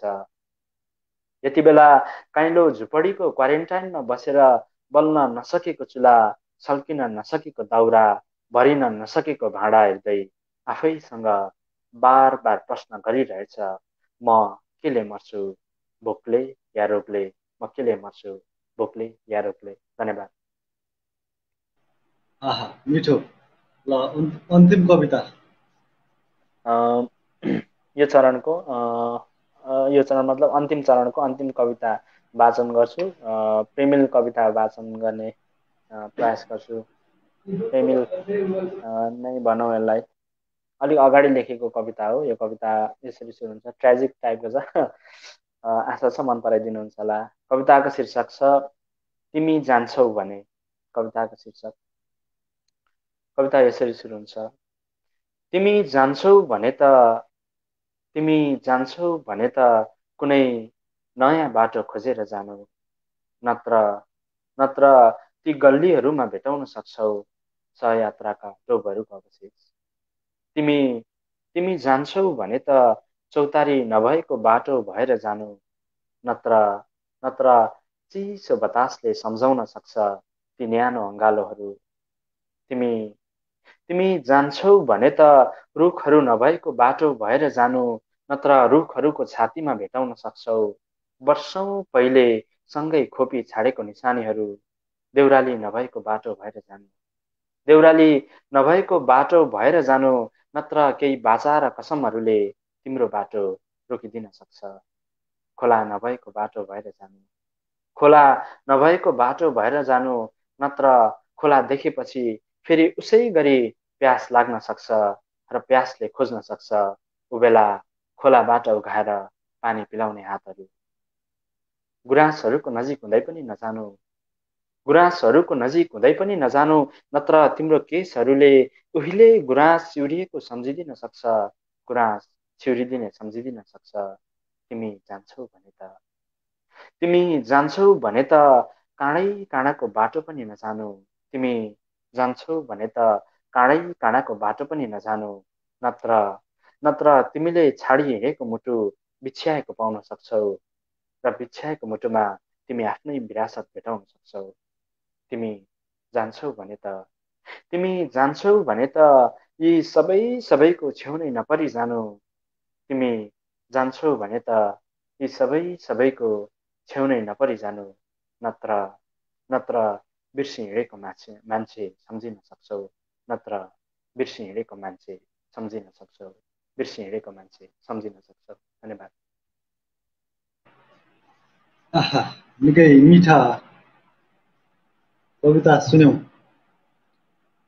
आभारी छु प्रदीपजी प्रति। एउटा बोनस, छोटो मिठो बोनस कविता पनि जाओस् ल। धेरैले हेर्दै हुनुहुन्छ, हामी सँगै हुनुहुन्छ अहिलेसम्म। हुन्छ हजुर। छोटो कविता समय सान्दर्भिक नै होला भन्ने मलाई लाग्छ यो कविता। जाओस् छोटो कविता। एउटा तितो यथार्थलाई। कविताको शीर्षक छ कुरूप खोलाहरू। नयाँ कविता हो यो। कुरूप खोलाहरू। कविता यसरी सुरु हुन्छ, मलाई औधी मनपर्ने र औधी सुन्दर लाग्ने धेरै कुराहरू मध्ये खोलाहरू पनि हुन्। मलाई औधी मनपर्ने र औधी सुन्दर लाग्ने धेरै कुराहरू मध्ये खोलाहरू पनि हुन्। तर आजकल मलाई खोलाहरू कुरूप लाग्न थालेका छन्। मलाई औधी मनपर्ने खोलाहरू किन यति विघ्न कुरूप लाग्न थालेका होलान् प्रश्नले सताइरहेको बेला, मलाई औधी मनपर्ने खोलाहरू किन यति विघ्न कुरूप लाग्न थालेका होलान् प्रश्नले सताइरहेको बेला आँखै अगाडि मेरो प्रश्नको उत्तर बनेर बग्दै थिए कतै सुकुम्बासी बस्तीहरू, कतै कामबाट फर्किँदै गरेका मजदुरहरू। मेरो आँखै अगाडि मेरो प्रश्नको उत्तर बनेर बग्दै थिए कतै सुकुम्बासी बस्तीहरू, कतै कामबाट फर्किँदै गरेका मजदुरहरू। धन्यवाद। मिठा कविता सुन्यौं प्रदीपजीका। हामी 24औं श्रृङ्खलामा छौँ, कविता विशेष श्रृङ्खला। आजको श्रृङ्खला कवितामय भइरहेको छ भन्ने लागिरहेको छ। कविता सुनिरहेका छौँ। हुन्छ, हामी अन्तिम चरणमा छौँ। अन्तिम चरणका दुईटा कविता वाचनको लागि म एकछिनमा जोड्छु। त्योभन्दा अगाडि हामी 25औं श्रृङ्खला साउन 25 गते गर्नेछौँ, जोडिनेछौँ। 25औं श्रृङ्खला अझ विशेष हुनेछ। 25औं श्रृङ्खला गजल विशेष हुनेछ। 25औं श्रृङ्खला साउन 25 गते हुनेछ। हुन्छ, हामी अन्तिम चरणका दुईटा कविता सुन्छौँ। सुस्मिताजी, दुईटा कविता वाचन गर्नुहोस्, तर नडराएर एकदम बिस्तारै वाचन गर्नुहोस् है। ल, म्युट खोल्नुहोस् अनि ल कविता जाओस्। हामी सुदूर मुसा आएको 24औं श्रृङ्खलाको अन्तिम चरणमा छौँ। त्यसमा मेरा दुईवटा कविताहरू। पहिलो कविता रहेको छ, एक फरक पुरुष। कविता यसरी सुरु हुन्छ। ढोका ढकढक गर्छ, म खुल्दैछु। ऊ अपरिचित हुन त को पो हुन्थ्यो र परिचित पुरुष मसँग। केवल पेसासँग मात्र परिचित म। बाहिरी हाँस्छ किस्सो हाँसिदिन्छु, ऊ पनि हाँस्छ भन्छु, हजुरको सेवामा हाँचिड्छु। मेरो रहर भनौ या बाध्यता, मेरो रहर भनौ या बाध्यता, आफ्नो पेसाको सम्मान गर्दै म बोलिरहे। तर ऊ बोलेन, केवल मौन। मेरो रहर भनौ या बाध्यता, आफ्नो पेसाको सम्मान गर्दै म बोलिरहे। तर ऊ बोलेन, केवल मौन। मैले उसलाई आफ्नो अँगालोमा तान्दै भने, मैले उसलाई आफ्नो अँगालोतिर तान्दै भने, हजुरको समय सकिन लाग्यो। के मूर्ति झै बस्न यहाँ। उसको अनुहारमा प्रेमको भाव झल्किन थाल्यो। ऊ त फरक पुरुष थियो, अरूभन्दा फरक थियो, सधैँ उपस्थित हुने भन्दा फरक। अपरिचित पुरुष हुन त को पो हुन्थ्यो र परिचित पुरुष मसँग। म पेसासँग मात्र परिचित। नम्रताका साथ उसले भन्यो, तिमी किन यस्तो काम गर्छौ। हेराइमा उसको नजर बोलीमा रहेको थियो। अमूल्य जीवन सस्तो यौन पेसामा किन सक्छौ। उसको बुझाइमा म रहरले बन्द कोठामा ग्राहकलाई लाइनमा पर्खेर बस्छु र यौन सन्तुष्टि दिन्छु। उसको नजरमा रहरले म बन्द कोठाभित्र बस्छु, ग्राहकलाई लाइनमा पर्खाएर यौन सन्तुष्टि दिन्छु। पुनः मैले चुरोट सल्काउँदै भने, के तपाईँलाई मेरो शरीरको आवश्यकता पर्दैन महोदय। पुनः मैले चुरोट सल्काउँदै भने, के तपाईँलाई मेरो शरीरको आवश्यकता पर्दैन महोदय। उसले पुनः दोहोऱ्यायो, तिमीलाई जीवन के हो महत्त्व लाग्दैन। धुवा उडाउँदै बोले, उफ, रहर त कहाँ हो र महोदय, रहर त कहाँ हो र महोदय। बाध्यता यो पेसामा अँगाले के हुँ, बाध्यतामा यो पेसा अँगाले के हुँ। पेसा जे अँगाले कि भए पनि बाँच्न खोजेकी हुँ, पेसा जे अँगाले कि भए पनि बाँच्न खोजेकी हुँ। अरू केही गर्न नसके पनि यौन पिपासुहरूलाई तृप्त गराएर क्रोध शान्त गराउन सके भने, यौन पिपासुहरूलाई तृप्त गराएर क्रोध शान्त गराउन सके भने अरू अबल नारीहरूको अस्तित्व जोगाउन सक्छु, अरू अबल नारीहरूको अस्तित्व जोगाउन सक्छु। म बन्द कोठाभित्र थुनिएर मरे तुल्य भए पनि सन्तान बचाएकी छु, रोगी आमालाई उपचार गराएकी छु। त्यसैले धर्म र जीवन ठानेकी छु। ग्राहकलाई खुसी बनाउनु पनि त मेरो ठुलो धर्म हो। ग्राहकलाई खुसी बनाउनु पनि त मेरो ठुलो धर्म हो। मलाई सेवा गर्ने मौका दिनुहोस् महोदय। मलाई सेवा गर्ने मौका दिनुहोस् महोदय। ग्राहकलाई खुसी बनाउनु पनि मेरो ठुलो धर्म हो। ऊ बोल्यो, आमा, दिदी, बहिनी, भगवान स्वरूप नारीलाई यस्तो गीत कामबाट बचाउनु पनि मेरो धर्म हो। ऊ बोल्यो, आमा, दिदी, बहिनी, भगवान स्वरूप नारीलाई यस्तो घृणित कामबाट बचाउनु पनि मेरो धर्म हो। मसँग कुरा गरिदिनु भयो, धन्यवाद। म गएँ भन्दै ऊ कोठाबाट निस्कियो। केवल अरूभन्दा फरक पुरुष थियो ऊ। केवल अरूभन्दा फरक पुरुष थियो ऊ। धन्यवाद। कविता यसै सकिन्छ। मिठो। अन्तिम कविता छ। र दोस्रो कविता छ दोषी कलम। कविता यसरी सुरु हुन्छ। म एक नारी तर मलाई दिनदिन एउटै कुराले झस्काइरहेछ। मलाई दिनदिन एउटै कुराले झस्काइरहेछ। मनमा एउटै प्रश्न खेलिरहेछ कि वर्षौँदेखि नारीको बारेमा महाभारत पढ्नलाई घन्टौँ लाग्ने लेख्न सक्ने कलमले आजसम्म पुरुषको बारेमा किन केही लेख्न सकेन। पढ्नलाई घन्टौँ लाग्ने लेख्न सक्ने कलमले आजसम्म पुरुषको बारेमा किन केही लेख्न सकेन। नारीको हरेक दुःख सुख आशा पीडा पुरै जिन्दगी राम्रो नराम्रो व्यवहार उनीहरूको पल पलको खबरलाई कपीमा बिना झन्झट माने लेख्न सक्ने कलमहरूले पुरुषको कुनै पनि राम्रो व्यवहारलाई पनि किन कोटाउन सकेनन्। कोटाउन नसके पनि त होइन, सबै पनि कोटाउन नचाहेको हुनुपर्छ। नभए त नारीका लागि सजिने शब्दहरू, नारीसँग खेल्ने शब्दहरू, नारीका लागि रमाउने शब्दहरू पुरुषसँग पनि त रमाउन सक्छन्। पुरुषसँग पनि त खेल्न सक्छन्। पुरुषसँग पनि त उत्तिकै सजिन सक्छन्। ती लेखिने कलमभन्दा शब्द स्वार्थी थिए। लेखिने कलमभन्दा शब्द स्वार्थी थिए। ओहो, म मूर्खले शब्दलाई पो दोष दिँदै रहेछु। ओहो, म मूर्खले शब्दलाई पो दोष दिँदै रहेछु। यसमा शब्दको के दोष? शब्द त रबर जस्तै, जता मोडे उतै मोडिने, जता ताने उतै तन्किने। उनीहरू आफैमा सुन्दर वस्तु। प्रस्तुतकर्ताले जसरी प्रस्तुत गर्थे उसरी नै प्रस्तुत भइदिन्छन् शब्दहरू।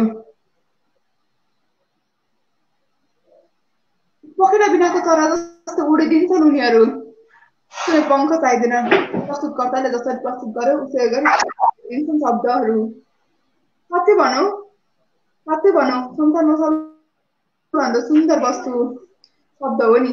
जसको कुनै रूप छैन, रङ्ग छैन, कुनै आकार छैन, कुनै प्रकार छैन, आफैमा पूर्ण, कसैले पूर्ण बनाइराख्न पनि जरुरी छैन।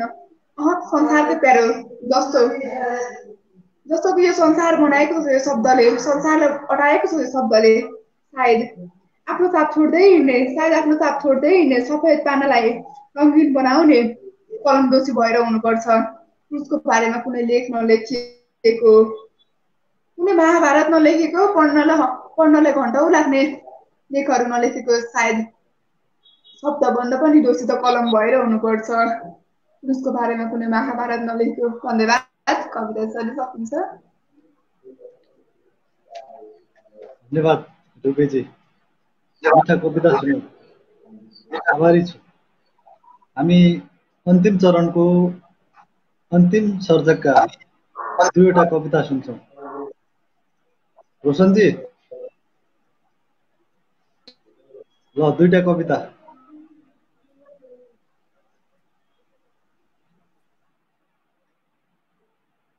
म्युट खोल्नु त म्युट, आवाज आइरहेको छैन। आवाज आएन।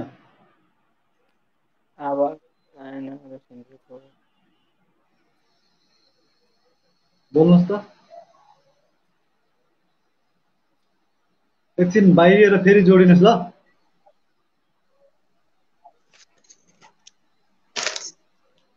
रुबीजी, हजुर, तपाईँको छोटो बोनस कविता सुनाइलो।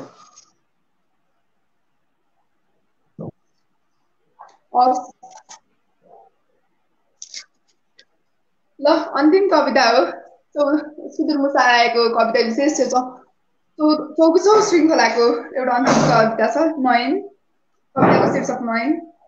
सानै छु, नअत्तिएर कसैको वाचन गर्नुहोस्। जीवनमा अटाएको छु। हजुर नअत्तिएर वाचन गर्नुहोस् त। हजुर कविताको शीर्षक छ नयन। यसरी सुरु हुन्छ कविता। सानो छु, कसैको जीवनभित्र अटाएको छु। संसारलाई भुलाएको छु आफूभित्र। तन मन सबै मसँग गाँसिएका छन्। एकछिन म नहुँदा अन्धकार हुन्छ त्यो जो भित्र म छु, जो भित्र म राज गरेर बसेको छु उसको सिङ्गो शरीरभित्र। म रमाएको छु, यसको मतलब यो होइन कि मेरो कुनै जीवन छैन, कुनै अस्तित्व छैन, म अरूमा निर्भर हुन्छु। त्यो हुँदै होइन, त्यो सोच्दै नसोच्नुहोस्। दुःख सुख दुवैमा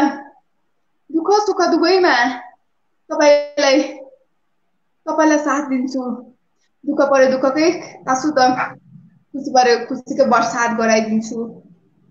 आँसुले फोहरा जति बगाइदिन्छु। परिस्थिति ख्याल गर्दिन, जस्तो सुकै होस्।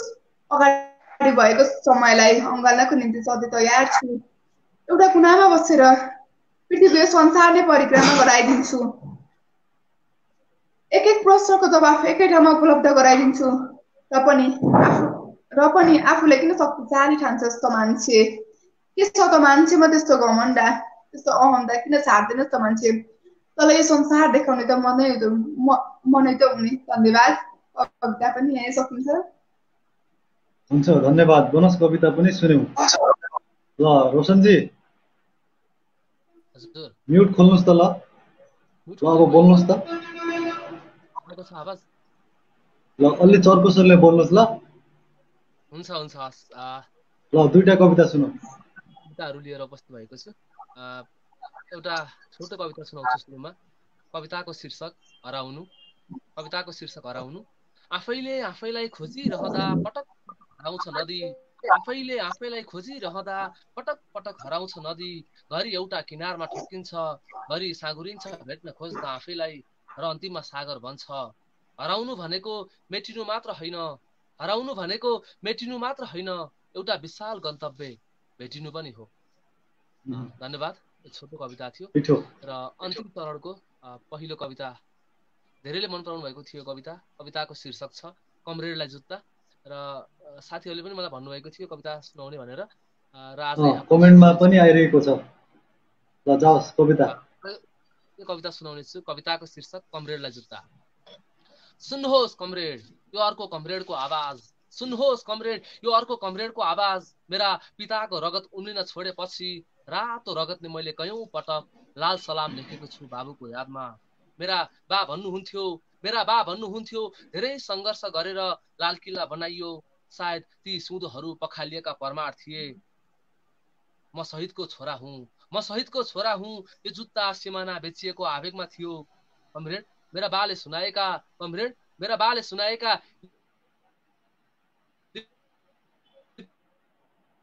लिम्पियाधुराहरू कता गए? यिनै बेचेको आक्रोशमा थियो। त्यता पनि थियो आमा माथि आमाको आकृति काट्दा तिमी हेरिरह्यौ मुस्कुराउँदै। कमरेड यो जुत्ता तिमीलाई थिएन। कमरेड तिम्रो सङ्घर्षलाई सम्मान गर्छु। हिजो आफै लुटिएको झोकमा निम्ति आज देश नलुटिदेऊ। मेरा बहिनी निर्मलाहरू अझै कति लुटिन्छन् यो देशमा। पत्रकार पुडा सैनिकहरूको आत्मा अझै कति न्यायविन रहने हो। अझै कति अनसन बस्छन् डाक्टर गोविन्दहरू यो देशमा। सन्धिको नाममा बेचिरहेकी छिन् मेरी आमा। एक टुक्रा लिम्पियाधुरा मेरो सपनीमा आएर रुन्छ। अर्को टुक्रा लिपुले किन आउँदैन तिम्रो सपनीमा? एक टुक्रा किन आउँदैन तिम्रो सपनीमा? एउटा जनता बनेर जनताकै रिस पोखिएको हो। कमरेड यो जुत्ता तिमीलाई थिएन। हिजो आज तिमी किताबमा कर लगाउन व्यस्त छौ रे। कमरेड एउटा किताब किन्न आफ्नै छाला च्यातिरहेछन् गरिबहरू। ज्ञानको भण्डारमा कर लगाउनु हुँदैन भनेर तिम्रो ज्ञान किन आएन कमरेड? एउटा बालक किताबकै कारण विद्यालय जान सक्दैन। एउटा गरिब बाबु भनेर केही टुक्रा आक्रोश केही टुक्रा निराशाहरू फालिएका थिए कमरेड। यो जुत्ता तिमीलाई थिएन। हिजोका कमरेड र आज तिमीमा फरक छ। हिजोका कमरेड र आज तिमीमा फरक छ। दम्ब कुशासनले लिपिएका छौ मेरा बाले सुनाएका कमरेडको अर्थ। मेरा बाले सुनाएका कमरेडको अर्थ धेरै भिन्न थियो धेरै भिन्न थियो तिमी भन्दा कम्युनिस्टको भाव। कम्युनिस्टको भाव धेरै भिन्न थियो कम्युनिस्ट भन्दा। यो सबै देखेर आत्तिएको हुँ। यो सबै देखेर आत्तिएको हुँ। मैले प्रहार गरेको जुत्तामा पनि मेरै देशको धुलो टाँसिएको छ। मैले प्रहार गरेको जुत्तामा पनि मेरै देशको धुलो टाँसिएको छ। तिमी जुत्ताको पनि लायक छैनौ। तिमी त जुत्ताको पनि लायक छैनौ कमरेड। साँच्चै यो जुत्ता तिमीलाई थिएन। धन्यवाद। मिठो आहा। र खतरनाक कविता। यो कविता चाहिँ मैले जब प्रचण्डमाथि जुत्ता प्रहार भयो त्यस बखतमा लेखेको थिएँ। धेरैले मन पराउनु भएको छ यो कविता। सबैप्रति अन्तर्मनबाट नै आभार दिन्छु। र अब आजको यस बसाइको अन्तिम कविता छ र अन्तिम कविताको शीर्षक अन्तिम कविता नै छ। कविताको शीर्षक अन्तिम कविता। अन्तिम कविता। यति बेला दिएको छ मलाई, यति बेला दिएको छ मलाई सकिनै लागेको कलम, एक टुक्रा कागज र भनिएको छ लेख्न अन्तिम कविता। आकाशतिर मधुरो जुन अन्धकार, आकाशतिर मधुरो जुन निकै अन्धकार, आकाश नि देखिन्थ्यो उदास कि उसले जुनलाई बिदाई दिएको छ। म आकाशको बारेमा कसरी लेखु? तालको पानी हेरे अन्तिम पटक झैं पौडिरहेका छन् माछाहरू। अन्तिम पटकका लागि बग्ने जस्तै छटपटाउँदै छन् माछाहरू। मैले लेख्ने कविता झैं अन्तिम पटकको लागि। तारा मात्र छोडेर नखस्दा रहेछन्, तारा मात्र छोडेर नखस्दा रहेछन् धरतीतिर। आकाशले नै आकाश छोडे जस्तै, मेरै मनले मनलाई छोडे जस्तै। म अन्तिम शब्द लेख्न चाहन्थे कागजमा। कस्तो हुँदो हो अन्तिम घुटकी पानी, कस्तो हुँदो हो अन्तिम घुटकी पानी, अन्तिम घाँसको खाना। अन्तिम शब्दको अर्थ कस्ता कस्ता हुँदा हुन्। अन्तिम मात्र किन सोचिरहेको छु, अन्तिम मात्र किन सोचिरहेको छु। सबै कुरा अन्तिममै अन्तिम हुन्छन्। होइन, अन्तिम नै सुरुवात हो। अन्तिम पटक अन्तिम अक्षर, अन्तिम पटक अन्तिम अक्षर तिम्रै नाममा हुनेछ कविता। अन्तिम पटक अन्तिम अक्षर तिम्रै नाममा हुनेछ कविता, सदैव अमर रहने गरी। धन्यवाद।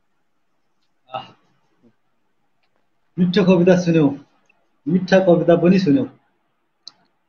हामी बसाइको अन्तिममा पुग्यौं। लगभग हामी 1 घण्टा 28 मिनेट 10 सेकेन्ड समय भइसकेको छ।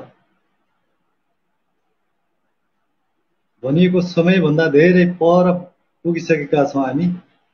1 घण्टाको कार्यक्रमलाई 1.5 घण्टा लगभग 1.5 घण्टा नै भनौँ।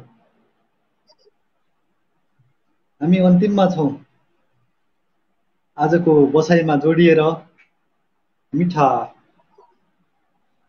कविता सुन्यौं, सुनाउनु भयो। निकै आभारी छौँ चारैजना प्रति। आफ्नो छोटो मनमा लागेको कुरा राख्दिन हुन म प्रदीपजीलाई अनुरोध गर्छु। धन्यवाद मदनजी। सबैभन्दा सुरुमा त सुदूर मुसाएर परिवारप्रति आभारी छु। यो लकडाउनको समयमा अहिले भर्चुअल दुनियाँ बाँचिरहेको अवस्थामा भर्चुअल ले पश्चिम र पूर्व पनि जोडाइदिएको छ। म पूर्वबाट छु, खुसी लागेको छ। र कविता आज जे जस्तो भयो, वाचनहरू सुन्दर कविताहरू वाचन भए साथीहरूको। मैले पनि आफ्नो तर्फबाट प्रयास गरेँ र कविता चाहिँ म कविता लेख्न सिकिरहेको छु। कविता लेख्न सिक्ने क्रममा केही गल्तीहरू अवश्य हुन्छन् र हाम्रो दर्शकको रूपमा विज्ञ लामो समयदेखि कविता लेखिराख्नुभएका हस्तीहरू पनि हुनुहुन्छ। उहाँहरूले मेरो कविता सुनिसकेपछि मेरो कवितामा केही कमी कमजोरीहरू भए, केही गुनासा टिप्पणीहरू भए कृपया मलाई इनबक्समा बताइदिनु होला। म सुधार गर्नेछु अर्को कविता लेख्दाखेरि। भन्दै अन्त्यमा चाहिँ मलाई कविता लेख्नका लागि उत्प्रेरित गर्नुहुने मेरो परिवार, मेरो साथीहरू सम्पूर्णलाई म सम्झिन चाहन्छु। हरेक कार्यक्रममा म बोल्दा सम्झिरहेको हुन्छु र आज पनि त्यसरी नै सम्झिन चाहन्छु। मलाई माया गर्नुहुने, हौसला प्रदान गर्नुहुने र जसरी भए पनि राम्रा नराम्रा जुन तरिकाले भए पनि कमेन्ट गरेर मलाई प्रतिक्रिया दिएर र एउटा हौसला प्रदान गर्नुहुने तमाम दर्शक महानुभाव साथीहरू सबैमा सम्झना र अन्त्यमा मुसार परिवारप्रति फेरि पनि आभारी र मदन प्यासेजी प्रति एकदम आभार व्यक्त गर्न चाहन्छु। कार्यक्रम सुन्दर रह्यो भन्दै म यो बसाइबाट बिदा माग्न चाहन्छु। धन्यवाद। हस्, तपाईँप्रति आभारी छौँ। यो एउटा अवसर पनि हो। पूर्व र पश्चिमका हामी जोडिएका छौँ, कविता सुन्यौँ। त्यसै गरी हामीसँग सुस्मिता रुबीजी पनि जोडिनुभयो, आफ्नो समय हामीलाई दिनुभयो।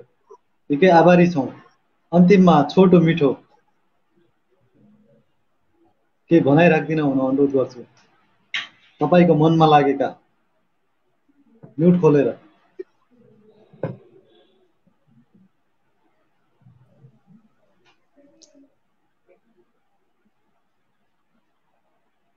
म्युट खोल्नुहोस् त।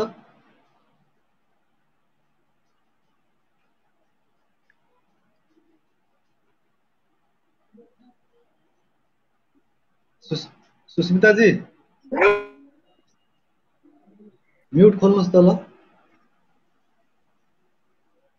अब बोल्नुहोस्।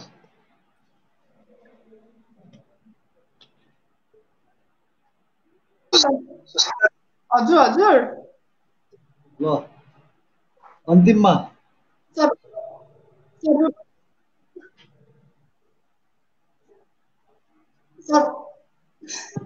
एकैचोटि भइरहेछ। सर्वप्रथम त धन्यवाद सुदूर मुसाएर परिवारप्रति।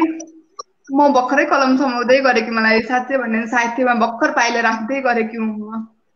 यो अवसर थियो मेरो लागि र एक चुनौती पनि उत्तिकै।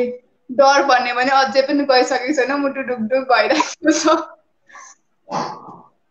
नेटको केही समस्याहरू थियो, त्यसको बावजुद पनि मैले मेरो समय दिएँ, कविताहरू वाचन गरेँ। वाचन गर्न जान्दिनँ थिएँ, त्यो पनि अलिअलि सिकेँ, केही सिक्ने अवसर पाएँ। सबैसँग चिन्जान भयो, भलाकुसारी भयो।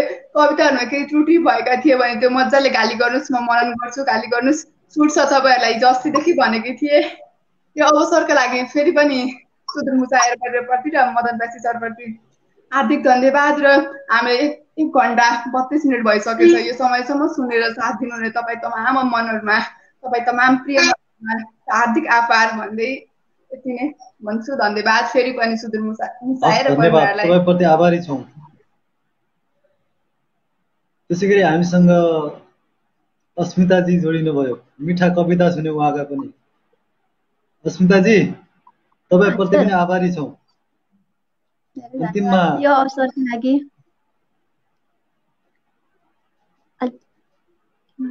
बोल्नुहोस्। अन्तिममा के भन्नुहुन्छ?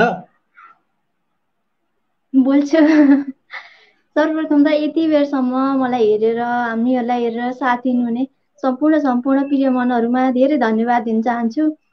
सायद पहिलो लाइभ हो, के त्रुटि भए, कहाँ सुध्रिन जरुरी छ। म सायद गाली नै दिनु होला, म धेरै सुध्रिन जरुरी छ। फर्स्ट पटक हो, अब के भयो, अब केही सिक्ने उद्देश्य लिएर आएकी थिएँ। केही हडबडाए पनि, केही डराए पनि, सायद पसिना पनि आए बेला बेलामा।